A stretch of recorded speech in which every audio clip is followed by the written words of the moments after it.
Hello, thank you very much. Just to say again, we have a short amount of time to get to the next set of sessions. In the main room will be the heirs, this room will be the heirs and allies session. Environmental reparations will be in the Sarah Fell room on the first floor. Political economy and social enterprise will be in the Benjamin Lay room on the second floor, which is the room on the right-hand side when you get to the Benjamin Lay room. The international relations and geopolitics session will be in Benjamin Lay 1 and 2, which is on the left-hand side on the second floor. Thank you. We're going to begin the session in here, please. So can any panelists for this session please join me on stage as we are about to begin.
So I'm going to have to ask for, as the next session is going, for the drumming to stop, and anyone that is not participating in this session to please go to the next session or leave the room.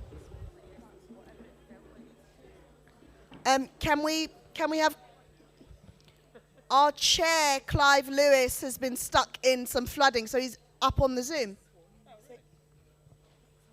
He's going to appear. I'm.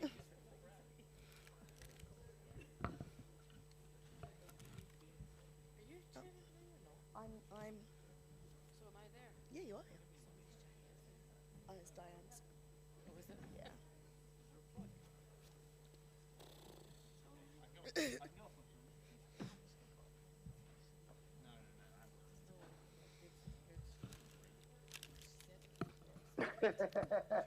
No, not that Clive. Clive Lewis. Hello, hello, Belle. Hi, Clive. Sorry, we had the wrong Clive. I will be co-chairing for Clive today. Unfortunately, as you've seen, there's flooding right across the country, but we are going to let Clive begin.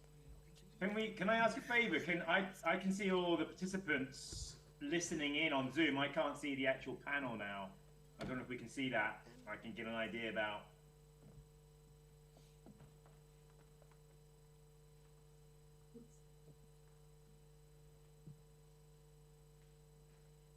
So the view I'm currently seeing is of all the other participants on Zoom, not the panel itself.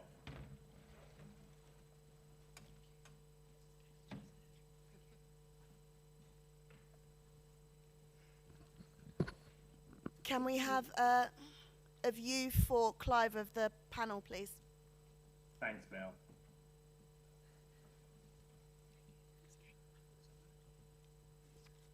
Do you know what? While that's taking place, I'll start because I know we're really short for time. So first of all, good morning and welcome. It's good afternoon now, I can see from the clock. It was good morning when I logged in. Good morning, everyone. Welcome to this session, Heirs and Allies, Coalitions for Reparative Justice.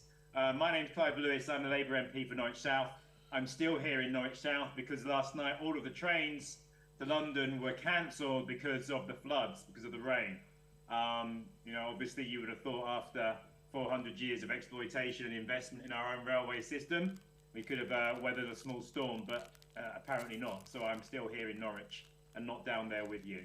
I just want to really jump into this really quickly because I know there's very little time left. It's been shortened, and so I really want to just get stuck right in. That might mean that some of the speakers have less time than was planned, but nonetheless, hopefully everyone will get at least 5 minutes to speak. Also, thank you to my co-chair, Belle, who's done so much brilliant work on this. I am also a vice chair of the all-party parliamentary group on African reparations, of which the chair is Belle. She's doing brilliant work on this. I'm just very grateful to have been invited here today to take part in this panel. I'm just sorry I can't be there. So very quickly, just to set the scene to this this debate, this discussion today. This panel delves into the narrative of both individuals and institutions that in one way or another have benefited from transatlantic enslavement. And many of them are demonstrating moral leadership on this pressing issue of reparations, an argument and an idea whose time really does seem to have come. Now, my personal connection to this is that I'm half Grenadian from an island in the Caribbean, and obviously after the University College London research, which showed the benefits that many families in this country had made from the ending of enslavement and slavery, my connection is with the Trevelyan family. And obviously, John Dower is one of the speakers today. I'll introduce him shortly. That's my connection into this issue, my connection into the reparative justice dialogue that's now taking place. So we know that there have been acts of moral leadership, and we know that certain people, certain groups, the heirs of enslavement, we know, are some of those groups who have come to this issue to try to right some of the historical wrongs and help us strive for reparatory justice. It's not just individuals, not just families, it's also institutions. And that's something which I think now is something we need to move forward on and to begin to discuss how we begin to build those coalitions necessary for achieving the goals that I feel, are now much closer to achieving than we were 5-10 years ago. So without further ado, let me introduce everyone here today. Our first speaker, if you just put your hand up, John Dower. I can't see because I can't see the panel, but I'm assuming your hand's up, John. John Dower is a director, tutor and mentor working in film, television and games. He's also the founding member of the Heirs of Slavery, and he is the cousin of Laura Trevelyan. His name doesn't explain that, but he is actually of the Trevelyan family. Robin Ellis-Cockcroft is a sister at Extinction Rebellion. Mclaughlin MP, now this was new to me, and I thought I knew the backgrounds of most MPs on this issue, but Mclaughlin is the SNP MP for Glasgow North East. She has been involved in campaigning for recognition of Scotland's often overlooked role in the Caribbean slave trade since 2012, and she has raised the issue in her maiden speech to Parliament back in July 2015. Haslam is from the Global Justice Forum. Sabby Dhalu is the co-convener of Stand Up to Racism. And Gloria Daniel is the great-granddaughter of John Isaac Daniel, who was enslaved on the island of Barbados on a plantation owned by Thomas Daniel and Sons. And she will have, I believe, a lot to bring to this conversation as well. So can I ask if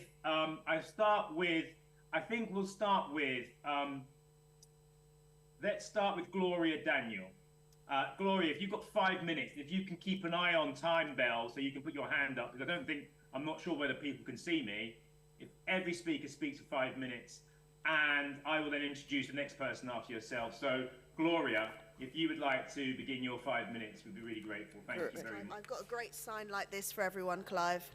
Really? I can't see anything. Oh, wait, I can see now, Belle. Hold on. Yes, I can see you. Stop stealing my 5 minutes, please. Yes, 5 minutes as of Okay. now. Thank you, Clive, and actually thank you so much to Belle for having me here. I really appreciate the opportunity to talk to you all. Thank you to the audience for having a listen to what I've got to say. Okay, I've got a prepared speech, so I keep it to the 5 minutes. My name is Gloria Daniel. My great-great-grandfather, John Isaac Daniel, was born in 1828 on a plantation in Barbados into chattel slavery.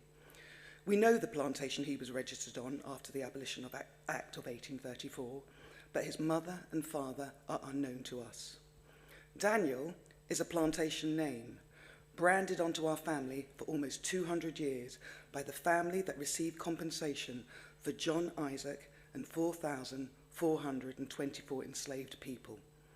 Thomas and his brother John Daniel were the third largest receivers of compensation under the Abolition Act of 1833.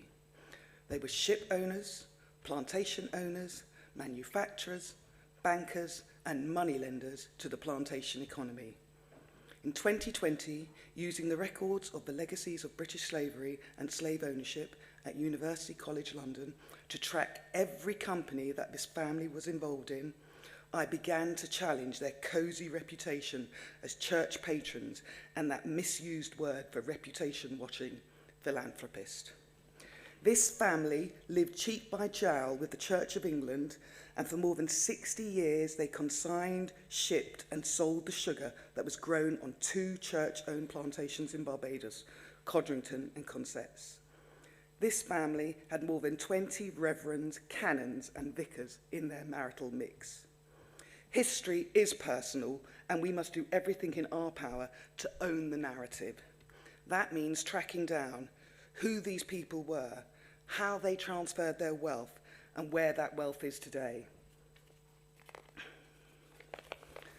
This means using our names and the islands our ancestors were trafficked to, as Jackie Wheeler of Lee Day advised yesterday, to continue to dig into the trusts and charities that are still endowed with that wealth. Now for some contextualised history. On the 13th of May 1946, the Allied Control Authority Coordinating Committee issued Directive 30 in Berlin. The legislation dealt with the liquidation of German military and Nazi memorials and museums. The Control Council directed as follows.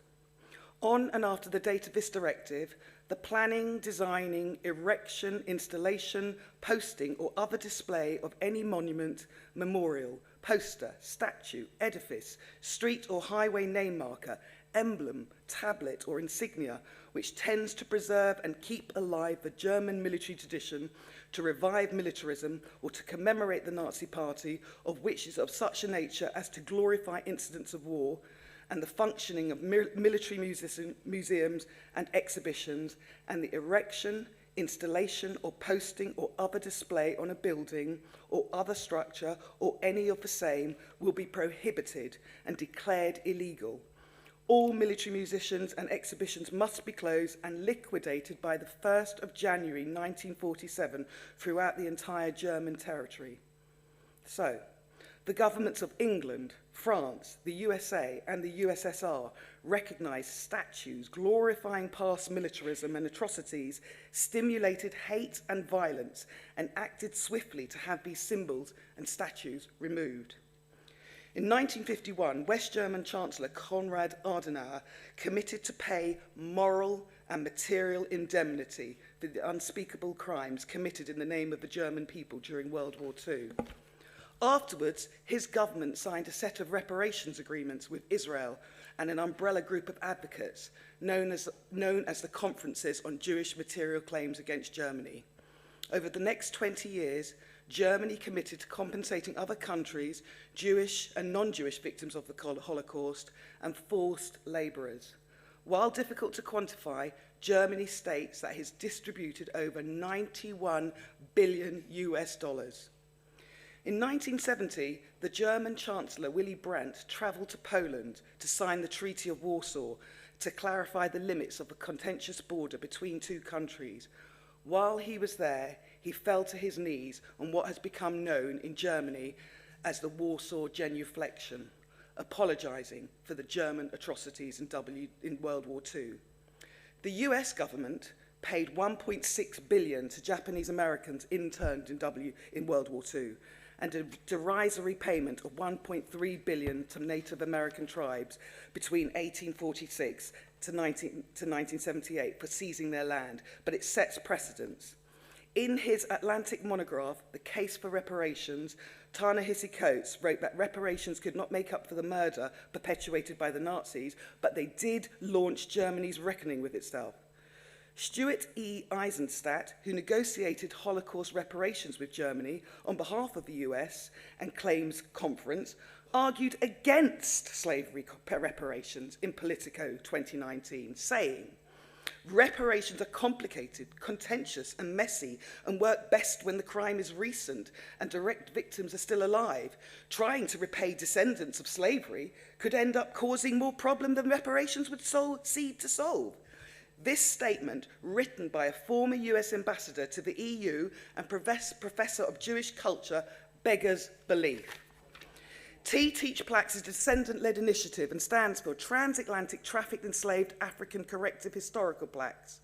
Founded after the toppling of the Edward Colston statue, whose philanthropy was sung like a hymn by the church for over 200 years, I promised myself they could keep their statues, they could polish their brass plaques, they could shine their stained glass window.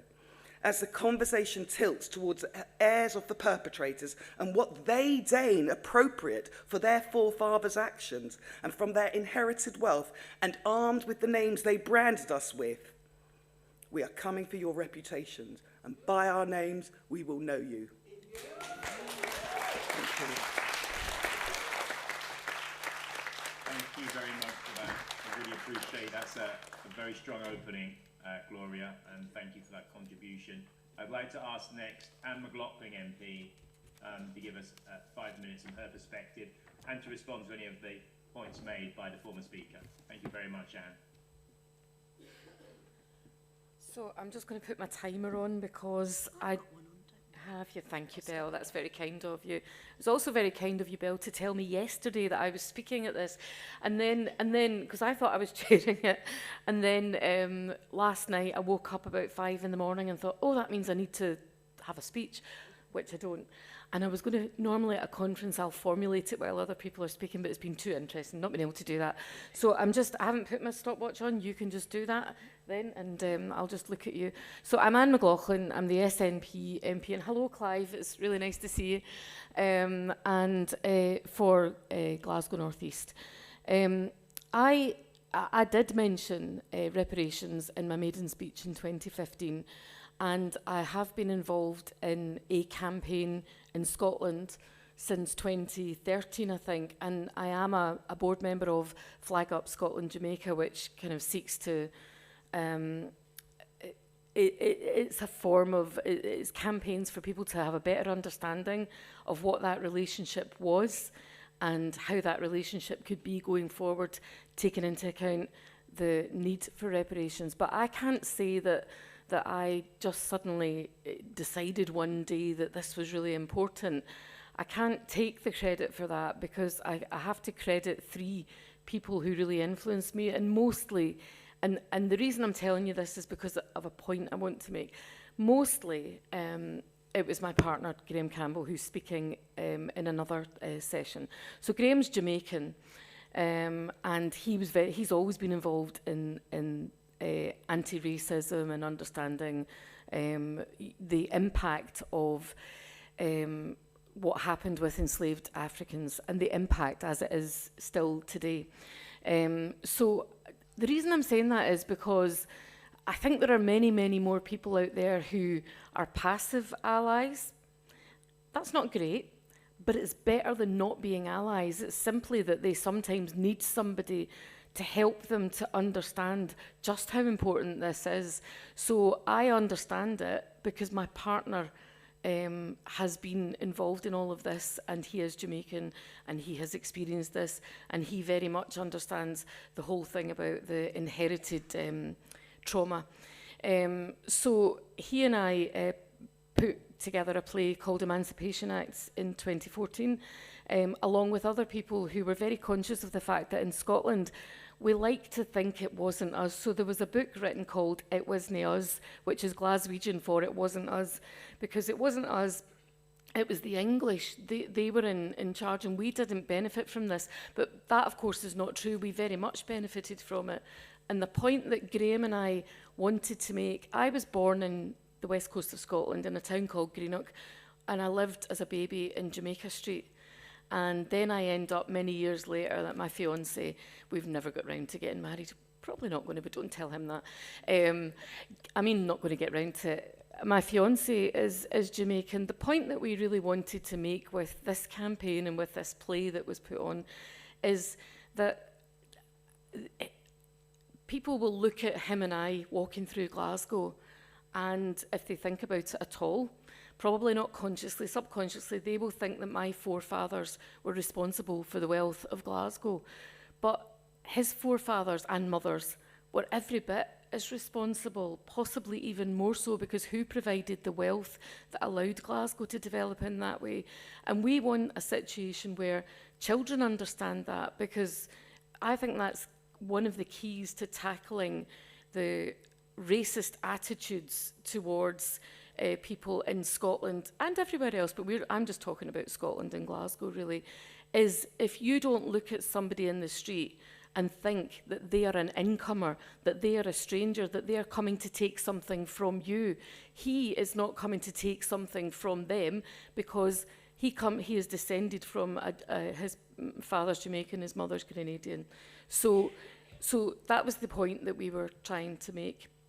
I find it really shocking that I was 45 years old. Are you coughing to tell me to?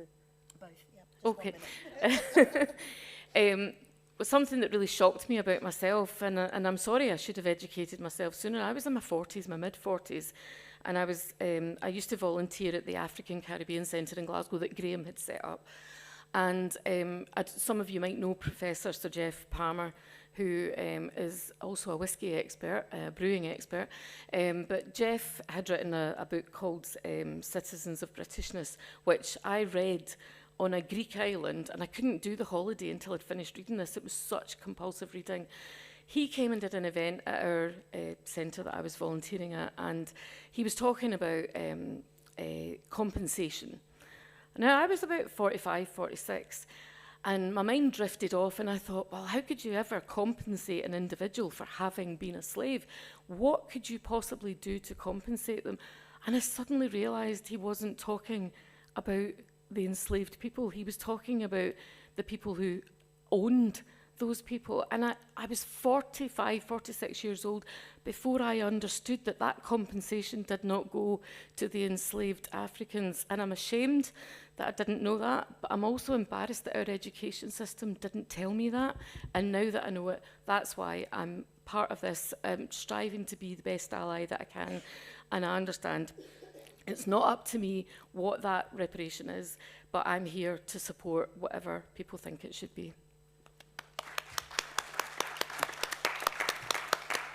Thank you so much, Anne. That was very good. Thank you very much. Can I just pull two things out of that? First of all, the point you made there about the wealth of Glasgow. It's something which we have been discussing, I think, at great length, which is that there are some people in Glasgow, as of the rest of the UK and Europe, who benefited from that wealth, some more than others in this country, and I think that's something we have to take into account as well. Can I also next ask John Dower, who is from the Trevelyan family, one of the families that received some of that compensation, not John himself, but one of the families in the past who received that compensation. John, your 5 minutes is beginning now. Thank you, Clive. Thank you, Clive, and thank you, Belle, for inviting me. Sorry you couldn't be with us, Clive. It's a real shame you're not in the room. And great to be able to speak to you all. I'm really honoured to be here because I think what we are trying to do as a family and as heirs of slavery, and I'll talk about that in a second, is we have an aspiration to be seen as allies, but we recognise that that's not something that's automatic. It's something we have to earn. And so I just want to sort of explain our journey a little bit to put that in context. And in some ways, I think it's illustrative of the journey that other families and heirs might be going through and might go through in the future. So why am I here? My life changed in 2016.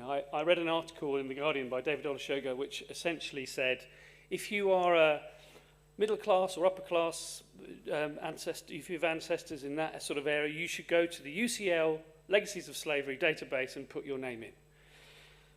And with great trepidation, because I realised that possibly there was a link, even though I came from a family, the Trevelyan's, which I'd always been fed the narrative, which was that we were on the side of the good guys. My great-grandfather, C.P. Trevelyan, was in the first Labour cabinet. He was an education minister. His brother, G.M. Trevelyan, was an eminent historian of his day. If anyone talked in the family about the transatlantic chattel slavery, it was in the context of abolition. So, and there were links with the family, with abolition, other families involved in abolition. So I had no idea, and I admit now that I was very naive. So anyway, going back to this moment when I tapped in the family name, and up came 6 plantations in Grenada and 1,004 people who were, and I'll put inverted commas over this, but because it was, I suppose it was a contractually legal situation, but not one that any of us should really recognise, we owned, which is an extremely difficult word to use in this case, 1,004 people, and received so-called, again I'm putting inverted commas around this, compensation for this so-called ownership, this kidnap essentially, this crime of humanity against humanity. And my life changed, so I was completely dumbfounded. It was a moment when I realised that my family were on the side of the bad guys and had done really bad things and had hidden it from me. So I rang my father. My father said he didn't know anything about it. And I said at that time, we need to apologise. We need to do something about this because this is shameful. What our family has done is shameful. So, thus began a 7-year journey which culminated in the family apology which we made in Grenada, and hence Clive's reference at the beginning of the session to that. And the bumps on the road that got us there were, because I immediately started emailing the family and telling them about this, and was received, this is a big family we're talking about, there's probably about 1,000 descendants of the original ancestors. I knew about 150 of them all over the world, and what happened then was a whole process of negotiation and discussion. Of course, we know that then during the pandemic, George Floyd was killed, was murdered. The Colston statue was toppled. Black Lives Matter marches began to happen all over the world. And we began to have serious meetings every week, which led to our apology. Now, that apology was dumbfounding for me because I stood in front of an audience in St. George's, Grenada, with my cousin Laura. We made the apology, and at that moment I realised I was seen as the incarnation of my ancestors, and that was an incredibly powerful, uncomfortable, awful moment. But at the same time I felt as though it had to be done and that we had to move forward. And so I think the response we got was generally positive. Some people were very, there was protest. There was anger, there was upset. Of course, we were essentially raking over some really hot coals. But I think that when we came home, then we began to get a lot of traction in the press, and we then set up Heirs of Slavery. This was from a discussion with Alex Renton, who's a journalist and historian, who's written a brilliant book about his own family's involvement in Jamaica called Blood Legacy. And we have 2 purposes. We set up 2 weeks before the coronation because we wanted to get a message to King Charles. Our two essential prongs of what we're trying to do is we're advocating other heirs to join us. So we're offering mentorship and safe space and meetings. We're setting up a conference in order to encourage other families to come on board because we're trying to enlarge this movement essentially. And we also want to support other reparative justice campaigners. So those are our 2 main functions we see as our functions. How do we see the future? I mean, I think the reason why we're here and the reason why this has not been recognised is because of serious ignorance. And I'm one of those people who suffered from that. When I was at school, all we learnt about in terms of what happened in the colonial times was the amazing things we did in the Industrial Revolution. Where did that money come from? It's appalling, and I think that really has to change. So one of the things we're doing is we're in conversation with Black Curriculum. There's a great CEO, Lavinia Stennett. Some of you, I'm sure, will know her. 1 minute. Right, I'll go through this list. So that's one thing we're doing. We're trying to work with Lavinia to forward that curriculum and take our story into schools. We're working with other campaigners in Europe. We've teamed up with a couple of people in Nantes. We're going to Nantes in West France, where 43% of all the shipping that went out to the Caribbean from France went. And so we're linking ourselves up with reparations campaigners there. We are also setting up, as the Trevelyan family, a charity to make our reparative payments to different charities and the diaspora, Grenadian diaspora, into a more formalised thing, which means that we can make our payments more efficiently. We're doing lots of press and interviews. We're on panels such as this. We're hoping to be able to press the King, the government and institutions to apologise first and then get onto their path for atonement and reparation. I think there is a groundswell happening, and that's clear from this conference. The last thing I want to say is, I think the thing that's really difficult for heirs, and the challenge that we have, is they have to realise they're not special. They have to realise and come to terms with their privilege. Because one thing that's really struck me since this happened is I am not special. I just happen to be a lucky guy who was attached to this family. And so coming to terms with our privilege, I think, is an uncomfortable and bumpy journey for many people, but it's a journey that I'm hoping to be able to persuade them to come on along with us. Thank you. Thank you, John.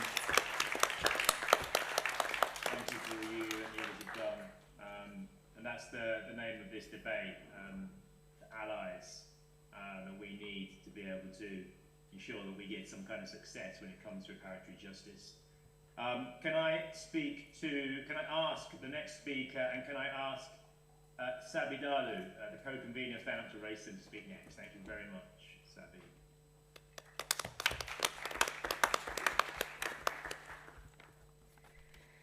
Thank you very much, Clive, and thank you to all of you for being here today, and also a very big thank you to Belle for organising this very important, informative and inspiring and educational conference. It's a real privilege to be here today, and I'm very pleased to be addressing this session as part of this very important conference. So I'm very pleased to be here, especially because there are people that look like me in some important positions of power at the moment. Of course, I mean Suella Braverman, Rishi Sunak and Priti Patel, that give some Indian people like me a bad name. So I just want to say that we're not all like that. A lot of us are very ashamed of people like that give us all a bad name. And I've been playing a leading role in the anti-racist movement for over 2 decades, and I just want to say that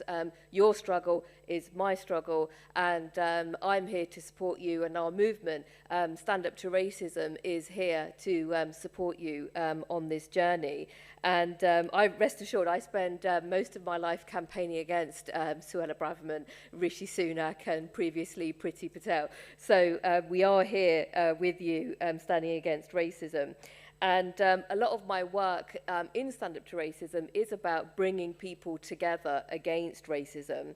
And I think, people like me should be allies and supporting the struggle for reparative justice. And I just want to echo something that Belle said as part of the promoting this conference, that so much of the racism that we face today is rooted in Britain's history of enslavement and colonisation. And I completely agree with that. From deaths in police custody to the different treatment of white Ukrainian refugees to African refugees who we see drowning in the Mediterranean Sea,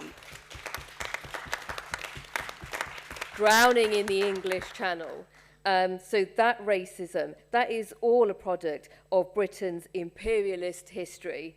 and specifically the racism that justified the enslavement of African people.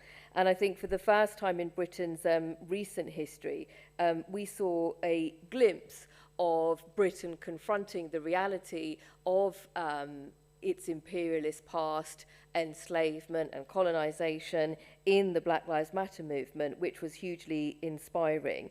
And I just want to end by saying that unity was the key to achieving independence. We saw the unity of Asian countries, the unity of African countries in achieving independence. But of course, that didn't overthrow imperialism. And that's why I think it's important to support movements like we see in Niger, in Burkina Faso, in Mali, and the struggle in Senegal, which are actually trying to free African people from the shackles of imperialism. Because Africa, as you all know, I don't need to tell you this, is the world's richest continent when it comes to natural resources. But it's become the world's poorest because of imperialism, because of enslavement, and because of colonization. And we need to change that, and we need to support those movements.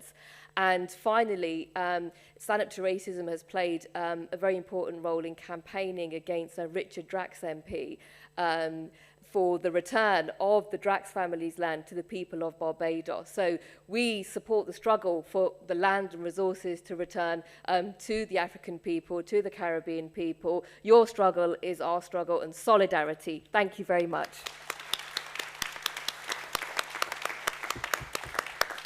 Thank you, Sabby. Thank you for giving some really much needed context, political context, to where we find ourselves today with the legacies of enslavement and racism. I wanted to ask next Fee Haslam if he would come up and have his 5 minutes.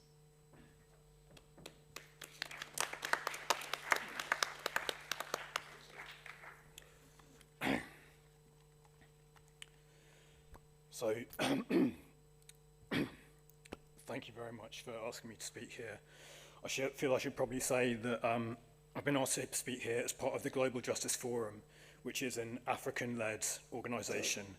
And I should say that for quite a few years I've been working in solidarity with grassroots African communities' resistance as part of the social movements for Pan-African reparations for global justice, including the Stop the Mangamizi campaign.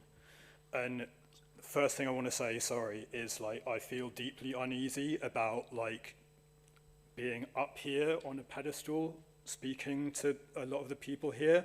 The hierarchy implies, and I just want to voice that because it's it doesn't feel right. But I've been asked to speak here, so I feel I should do it anyway. As one of the, there's obviously way too much to say, and I know I haven't got enough time to say everything I'd like to say, not even what I prepared because time's been cut shorter, but as one of the objectives of this conference is to harmonise various perspectives on African reparations to enhance principled unity of thoughts and actions within and between various communities of reparatory justice interests across the world. I think it could be important to emphasise here that this idea of financial compensation to African people for slavery can't be portrayed as being the full picture of what African reparations are and should be. I obviously can't begin to do justice to covering all of what African reparations should consist in here, partly as African reparations obviously need to be defined by African communities of resistance themselves. And partly also as there's nowhere near enough time to do that in the time I have to speak here. But I will share a quotation that's very well known in the reparations movement, and a lot of you will know it, obviously, but it could be useful to say here in the context of this session. It's from Professor Chinwezu, who said, "Money is not even 1% of what reparation is about.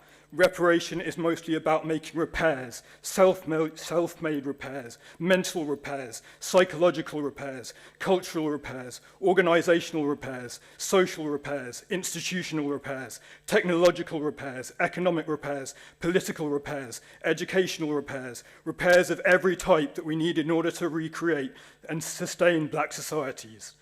And if people want to be allies to the African reparations movement, they should probably familiarise themselves with what Chinwezu said at that first Pan-African conference on reparations in Abuja. The Mangamizi is in pretty much every area and aspect of African life and society, and so reparations obviously needs to be in every area and aspect of life and society to repair, making holistic repairs to all of that harm that's been done in every aspect of African society.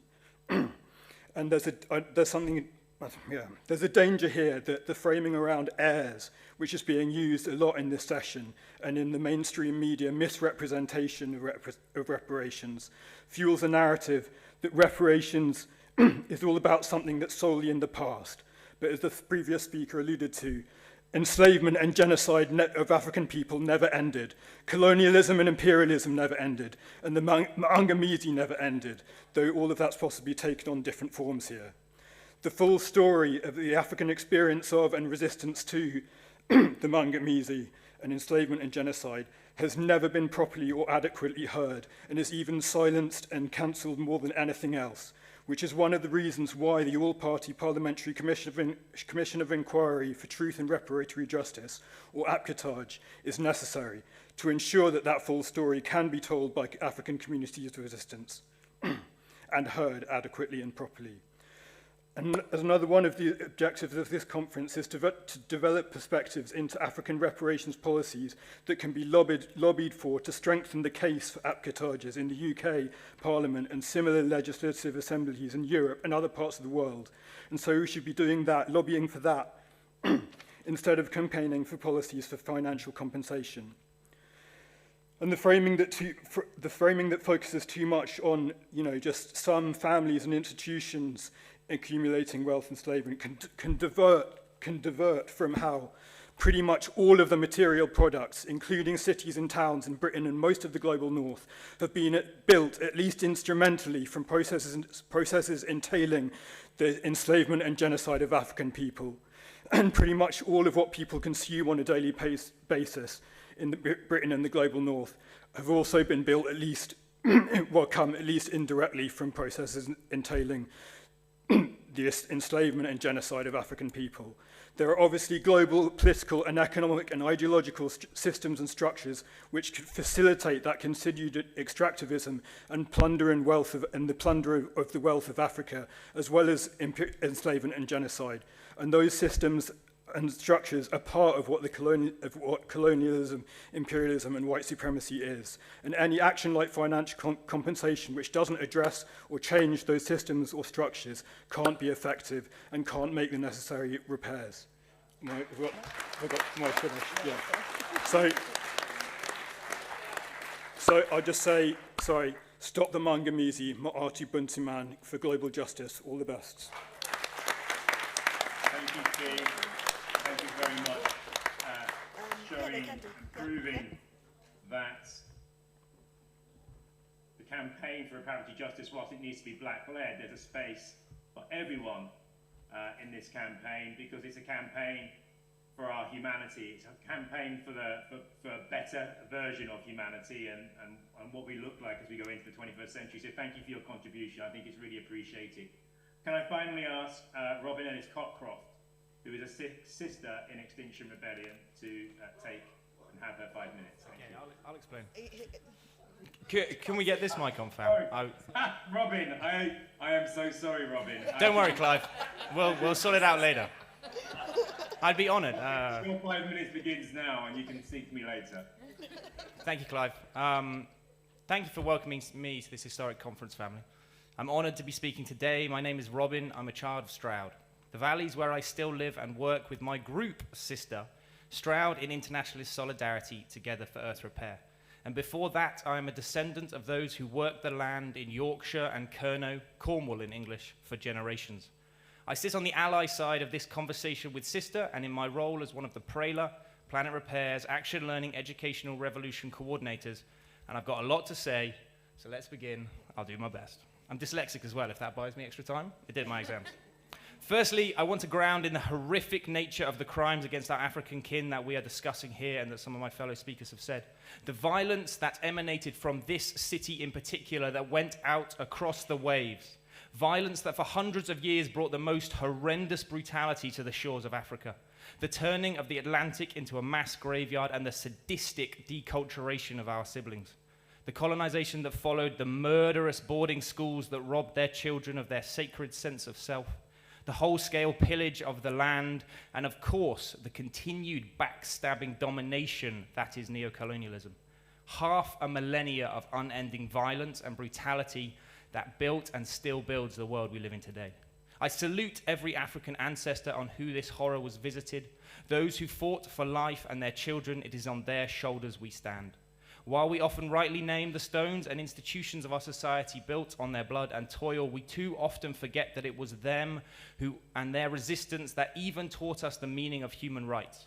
My Uncle Kofi tells us clearly that it was never the Oxford Dons, those who for generations preached the subjugation of our African siblings, who taught us anything compared to Toussaint Louverture and the Haitians, Casilda Kunduni and her Maroons in Colombia, Kwame Nkrumah, Steve Biko, Marielle Franco, who I wear on my shirt, and hundreds more, who proved again and again their humanity through their resistance and bravery, and in the process forced our so-called learned ones here to abandon their white supremacy.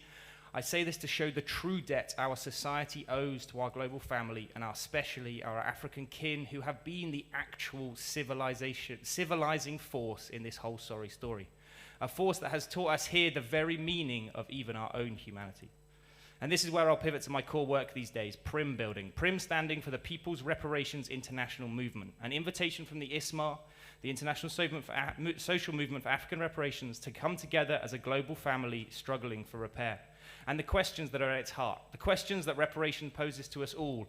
Yes, what debts do we owe our siblings? And also, what are the wounds in our peoplehood? What is our case, our community's case for reparations? A question that is essential if we are to understand the truth in the word ally, a word that directly means bound together and echoes the truth of solidarity that our indigenous Australian aunties taught us when they said, if you have come here to help me, you are wasting your time. But if you have come here because your liberation is bound up with mine, then let us work together. I know my society is sick. I know the sickness that breeds such violence and domination and blindness that is the Maangamizi is still rife within my people. And yet I know this violence was born in the ranks of our elites, that there in their big houses distant from the land and honest work, their separation festered for power and began a war against life. I name the wounds of the enclosures, of the witch trials, of the mass incarceration of our youth in factories here, and much more. All this, of course, alongside the dark holes in our collective psyche that result from dishing out so much violence onto the world and our collective family. I name these wounds as in desperate need of healing if we are to repair our own peoplehood here, and that this is our reparatory journey, and it must be one of relationship with yourselves. And as all relationships are, it is internal and external. We cannot sit here on this panel and position ourselves simply as beneficiaries. No one truly benefits from abuse. And part of our role as allies is to humble ourselves and deeply own that, yes, education is preparation for reparations, as our African kin say. And so then, what do we need to learn if we are to be part of this struggle, if we are to help build the PRIM? In Sister, we ask, how can we be a powerful sister again in a global family of resistance? We have learnt this question through the PRELA process, as I mentioned at the beginning, a grassroots educational initiative to connect communities fighting and ready to fight for planet repairs. And we have begun this journey, as we've learned again from yourselves and the African kin in particular, with the education of who our ancestors really are, and in whose legacy do we wish to stand. Here I name Sylvia Pankhurst, Basil Davidson, June Milne, Jessie Donaldson, and Lydia Harding. I name Robert Wedderburn's axe laid to the root, Granville Sharp and Thomas Clarkson's deep friendship and solidarity with Olalawa Aquino. I name Elizabeth Hayrick's immediate abolition, and from the flatlands just outside my own valleys, the work of Joseph Sturge, who struggled for against the so-called apprenticeship scheme in Jamaica following so-called abolition. I am an heir of their resistance, for these are my ancestors. Remembering that heir means a person who inherits and continues the work of their predecessor. Well, my work is resistance, and I will continue the legacy of those who fought, who gave their lives in the abolition struggle, the anti-imperial struggle, and the deepest solidarity with our global family. Right now, we're working especially with our youth to raise up these names. We're reclaiming space to amplify our family's resistance. One of our 17-year-olds is speaking on a panel in another room right now on reparations. We're asking about our own self-determination and dignity. And yes, we're shifting resources, but not out of guilt. Because this is the legacy into which we stand. The legacy of those from this land who have known we are bound together and who have always shifted stolen power back into the hands of those ready to break the shackles. Right now, through Prela, we are linking with our young siblings and their communities in Niger, Burkina Faso, and Mali as they reject French imperialism. In Ghana, Colombia, Peru, Mexico, and beyond, where indigenous communities are rising to retake their lands. And so I will finish here to say my ancestors' enemies, our ancestors' enemies, have always been those obsessed with power. Those who enclosed the forest, kicked us from their lands, and pulled us into their wars of domination. You will see earlier that I did not name William Wilberforce here, but I will name him now among the ranks of the elites that I call out, even the good ones, who with stolen power sweep in to steal the story of a struggle, to delay and dampen the real resistance, and as he did, attempting to silence the women who were at the heart of the abolition movement here, and as he did when we were raised here to know his name and not Toussaint Louverture's. And so I warn my friends here on the panel, yes, bring your families into this, yes, bring your money, but bring your wounds too, bring your need to repair. Know the debt you owe the working people of this country too, and do not try to write this story without us. Thank you. Thank you very much for that, Robin, and your views on collective struggle. Very important. And I think I'd like to kind of pick up on that. If I could ask the first question before we open it up to the floor. Some of the speakers have, I think, articulated what a coalition of allies and the role that each play in advocating for reparatory justice. I wonder whether each of the speakers could now, if you could just condense that into maybe a minute or 2 minutes in an answer, to explain what you think are the pitfalls, the traps, and the benefits and the positives of a combined allied approach to tackling reparatory justice and trying to win some of those goals and objectives. What are the benefits? What are the dangers? How should we come together to form an alliance to win on reparatory justice? I'm happy for anyone to step up first who thinks they've got an answer. Sorry, Clive, I don't have an answer, but I just wanted to say when it comes to questions from the floor, which I have time for about 5 minutes, I'll take over from you if that's okay, because I know you can't see. That's perfect, Belle, Okay. and I'll kind of go on silent after this one. Yeah, all right. Oh, who's going? Yeah, what? No? No, I'm you fine. spoke first, No, okay. Well, it's really important that we have allies along the way, but I think it's really important to think about what, say, for instance, John Dower had to say, because he mentioned several times the people he had access to. He had access to the king. He had access to all the media. The story we've tried to tell for the last 3.5 years has not allowed that. We've been refused any press entirely. And I would also actually like to say we have had a couple of allies who have apologised for their ancestors' actions, one of those being Charles Gladstone, who actually contributed to our exhibition in naming and shaming, if you will, his ancestor, and understanding what that means, going to speak to the people of Guyana, understanding that an apology is only the very, very beginning, but it is the beginning, and it is good that I apologise. I would like to just challenge John Dower here, because he did ask me to have a conversation with he and his group of 150 relatives he knows who will come together, and I did actually ask him to join us in having a plaque in Henbury Church in Bristol, which has got memorials to over 200 enslavers. It is a hymn to the crime. I did ask John to do it, and at this time he hasn't, but I'm hoping after this conversation perhaps he will come and join. Yeah.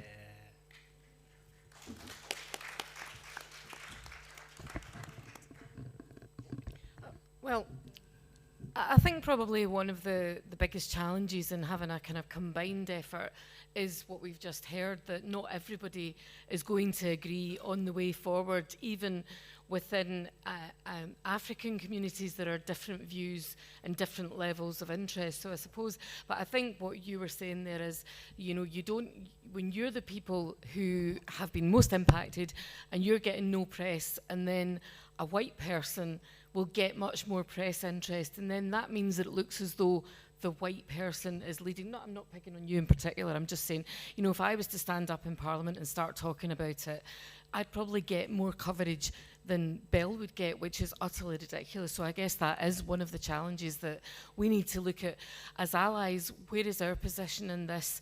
And do we use that fact, or do we step back because that is not correct, it's not right, it's not morally right? Yeah, thank you, fam. Right. Yeah, it's about all of us. It's a grassroots revolution. I think that's the point. Like, I'm super honored to be behind these flags that my siblings are dying for right now in Africa. And when we say education is preparation with Prela, that's what we mean. We mean we have to deeply learn what reparations is even about. My Uncle Kofi always says the idea that reparations is nothing less.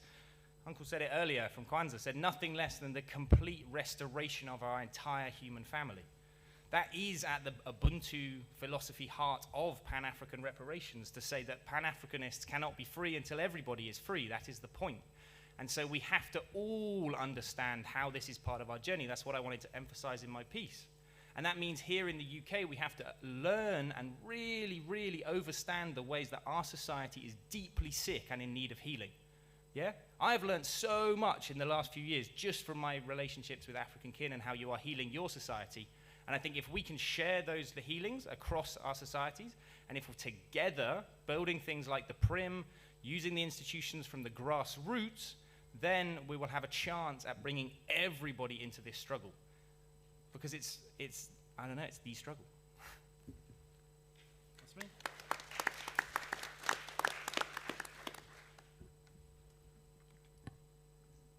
Shall I go? Yeah.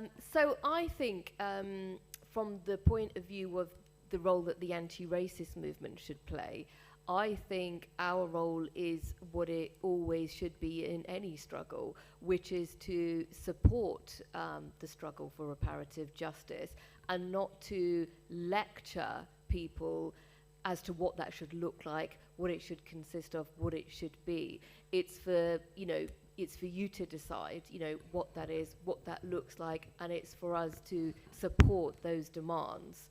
And that's the principle that we apply to, you know, when it comes to families who have been subjected to, you know, racist attacks and racist murders. We support those families and their campaign for justice and whatever their demands are.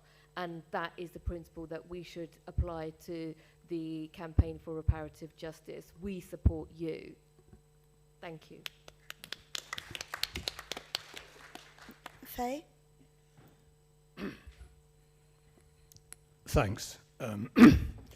Yeah, as kind of previously alluded to a bit, I think the most important thing is to be led by African communities of resistance.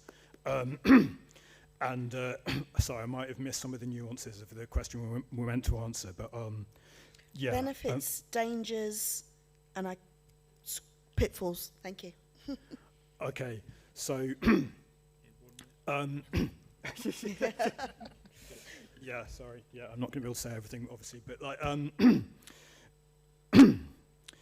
so yeah, like need to, in terms of the abolitionism, which like again is sort of linked with the People's Reparations International Movement, which is linked with some of the objectives of this conference. Do we need to abolish all the obstructions to African people's sovereignty and self-determination as part of being, you know, led by, you know, the international social movement for African reparations and the grassroots communities of resistance. One of the pitfalls, obviously, in that is, you know, white saviorism and, you know, the danger of allies, you know, trying to movement capture and co-opt and, you know, take over and, you know, as alluded to, like, you know, the privilege they, white people have means that, they get far more attention in the media, for example. And so, that's hopefully, white people can sort of use that privilege in beneficial ways, but always being led again by African communities of resistance. And yeah, and so as a counterbalance to like white saviorism, also is this idea of like collective liberation, which Robin referred to as well, with the quotation from the indigenous woman of Australia, and Indigenous Women's Group.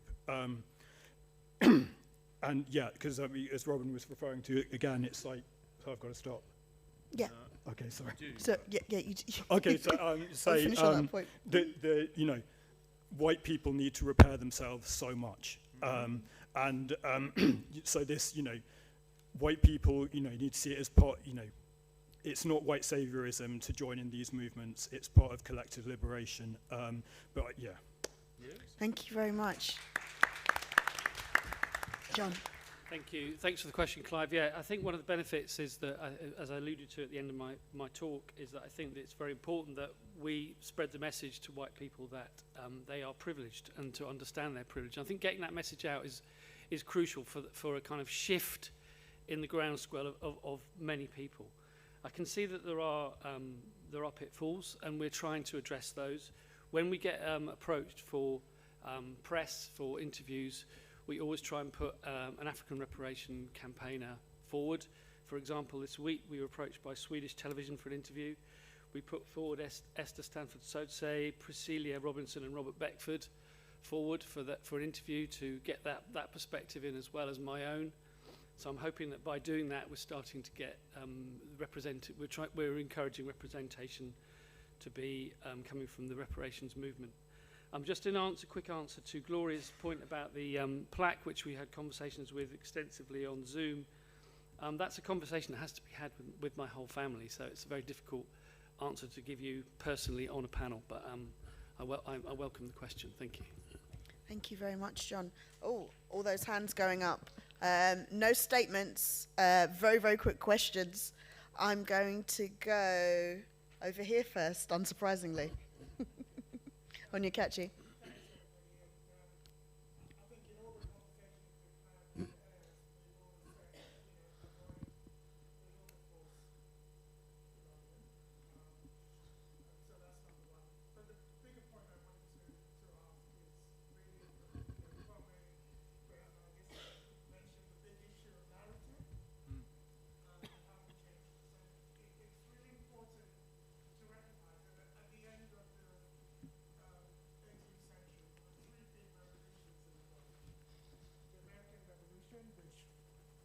American Revolution, which gave us a number of important ideas and which the world celebrates. The French Revolution, which tried to enshrine equality, fraternity and egalite.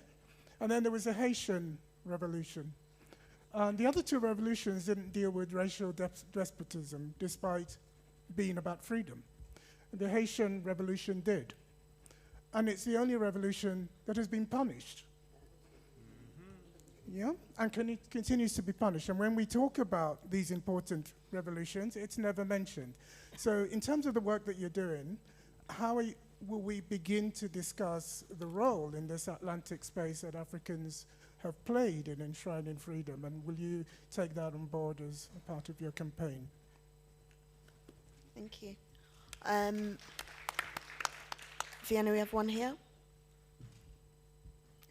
Mine is actually very quick. First, I want to just ask us to remember Ras Simo, the book liberator, who took the books out of the British Library that was stolen and ancestors. And I also just want to ask people to really understand the damage that we continue to experience and suffer to this day. I've put that together in a poem called "They Took My Mama and Made Her White," so much so that she hates herself. They took my mama and made her white, and she became ashamed of her color. Ashamed to be black, she favored white or light skin. Anything too black, don't have anything to do with it, said my mama, as she reverently watches and admires the queen. Her white Christ is on the wall, all blonde-haired, blue-eyed and smiling. And my black-white mama worships reverently. I'm going to end there because I'm sure there's many other people who want to speak. But I just want people to understand the pain, the damage that we have suffered and continue to suffer, and the people who caused it need to fix it. Thank you. Thank you. I'm going to take a question from up there, but it has to be a question.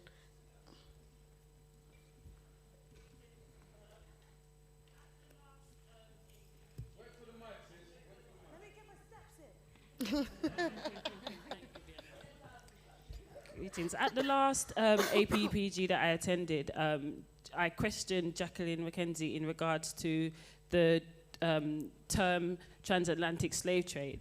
And she wasn't defensive, she took it on, and then she went back. And if you were here yesterday, you saw that it's been changed to the system of trafficking Africans, right? So it's been changed. Why I bring this up, there was a Times article on the 8th of September by Laura Trevelyan, right? And I question it because I know John Dower because he came to our reparations conference. And I've been in conversation in regards to the narrative, and we're all on the same page. And my recommendations in regards to us continuously being used in media, being called slaves, and them marketing themselves as slave owners, were they not going to keep making sure you got into spaces where you're not going to make sure that you change that narrative? And I got a very defensive answer in return, so I've cut off contact with them. So I want to know, in terms of narrative, when is it going to change? Thank you. Thank you. So we don't have time for any more questions because I did ask for questions and I did get some statements. Yeah, I know you have a question, but unfortunately we're going to have to answer it later because we have run over time. There were 2 questions there, and I'm going to let 2 panelists come and ask it. 2 roles are... No. I'm really, really sorry. I have to go to the questions that were answered. Yes, I can. Yes, I can, because I gave a time. How will... There were 2 questions. I'm sorry. I think it's really unfair. I think it's really unfair to the rest of the conference.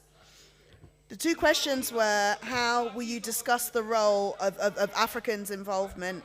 And the other question was...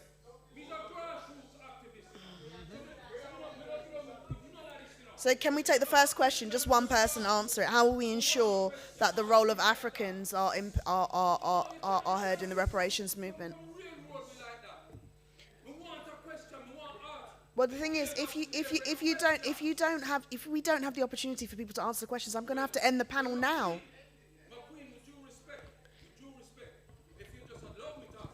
No. Well, do you know what? At that stage, I'm going to have to end this session. I'm really sorry. Thank you very much to all of the panel for your time, and thank you very much for coming to. So what I'm going to do is we're going to have to break for lunch now. And what we do is after lunch, we're going to look to get to the next session by about 2:15.